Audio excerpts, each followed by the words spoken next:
In a city where greed, corruption, and corporate warfare reign supreme, one man's story shines as a beacon of rebellion, defiance, and quite frankly, chaos. Johnny Silverhand, a name that resonates through the streets of Night City like the rip of a guitar solo over a roaring crowd. But who is Johnny really? Is he a hero, a narcissist, or just another casualty of the dystopia he fought against? In today's episode of Infinite Origins, we're breaking down the entire life of Johnny Silverhand, from his humble beginnings to his role in the Fourth Corporate War, and ultimately his legacy. So buckle up, guys, because this is gonna get loud. Alright, so let's start at the beginning. Johnny Silverhand wasn't always the fiery rock star turned revolutionary that we know. Born as Robert John Linder in 1988, Johnny grew up in a post-collapse America, a fractured, corporate-dominated world that served as the perfect breeding ground for his rebellious spirit. His early life was marked by trauma and loss. Johnny had been a soldier, fighting in the Second Central American conflict, say that 5 times fast. But the horrors of war disillusioned him, and after being left for dead by his own government, Johnny would desert the military. This betrayal would shape his entire worldview. To Johnny, governments and corporations were just two sides of the same oppressive coin. He would change his name to Johnny Silverhand, a nod to the cybernetic limb he received after losing his arm in the war, and sought refuge in Night City, a neon-drenched playground for the rich and ruthless. While in Night City, Johnny wouldn't just blend in. He burned brighter than neon. He co-founded a punk rock band, Samurai, with his close friend Kerry Uranine. But Samurai wasn't just a band. It was a movement. Their music was raw, rebellious, and anti-corporate, a reflection of Johnny's simmering hatred for the powers that be. Samurai's meteoric rise made Johnny a household name, but fame wasn't his end game. For him, music was a weapon, and every chord was a battle cry against the oppressive megacorps that controlled the city. But Johnny's ego often clashed with his ideas. He basked in the adoration of his fans and reveled in the celebrity status, even as he decried the systems that made it possible. But every rebel has a moment that pushes them to the edge. And for Johnny, that moment was Alt Cunningham. Alt was a brilliant netrunner and Johnny's lover. She would create the Soul Killer, a program capable of copying a person's consciousness into digital form. But her genius attracted the attention of Arasaka, one of the most powerful and ruthless megacorporations in Night City. Arasaka kidnapped Alt and used her to perfect the Soul Killer for their own purposes. Johnny, furious and desperate, led an ill-fated mission to rescue her. Though he infiltrated Arasaka's tower with the help of his friends and allies, he failed to save Alt, who was seemingly killed in the process, or so he thought. In reality, her consciousness was trapped in Arasaka's systems. This failure haunted Johnny and solidified his hatred for Arasaka.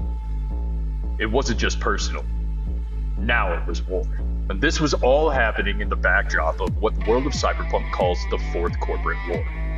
The Fourth Corporate War was a global conflict that escalated into a catastrophic showdown between megacorporations, particularly Militech and Arasaka. Night City became a battleground, with countless lives caught in the crossfire. Johnny played a pivotal role in the chaos, joining forces with Militech to strike at Arasaka's heart. This wasn't about siding with one corporation over another. It was about dismantling the most dangerous one. The enemy of my enemy is my friend, if you will. Johnny's ultimate goal? Destroy the Arasaka Tower and hit the corporation where it hurt most. In 2023, Johnny led a suicide mission to plant a nuclear device inside Arasaka Tower. It was a gamble that cost him everything. Johnny was killed during the operation. His body never recovered. But his legacy didn't end then. Before his death, his consciousness was preserved using the very technology he hated: Soul Killer. Johnny's engram, his digital ghost, would be stored in a relic chip, a piece of experimental Arasaka technology. Decades later, in 2077, this chip would find its way into the head of V, a mercenary caught in the power struggle between Arasaka, Militech, and the streets of Night City. Johnny's engram would become a constant presence in V's mind, an unrelenting force of rebellion, ego, and charisma. But as the two are forced to coexist, we see a different side of Johnny, a man grappling with his own failures, haunted by the people that he couldn't save, and still consumed by his unyielding desire to destroy Arasaka. Through V, Johnny's story takes on a new dimension. He's no longer just a rock star or a revolutionary. He's a broken man who's searching for his own redemption. Johnny Silverhand is a paradox. He's both a hero and an anti-hero, a narcissist who's inspired millions, and a revolutionary whose methods often left destruction in their wake. His life and afterlife are a testament to the complexities of rebellion in a world dominated by corruption. To the people of Night City, Johnny Silverhand is a legend, a martyr for the cause. But legends are rarely clean-cut. Johnny's motivations were as much about his personal vendettas as they were about his own ideals. In the end, Johnny Silverhand is a mirror of the world that he fought against. Flawed, chaotic, and undeniably human. Whether you see him as a hero or a cautionary tale, one thing is for sure, Johnny Silverhand left his mark on Night City. His story reminds us that even in the darkest of times, one voice can ignite a revolution. And with that, thanks for tuning into this deep dive. I'm sure that I could have gone into a whole lot more detail and everything. This script was just like really time consuming to do. You know, a lot of characters in the cyberpunk world, like in the background and everything, aren't as fleshed out as, you know, characters in other mediums and everything, because it's an RPG, it's a tabletop. It's like Dungeons and Dragons.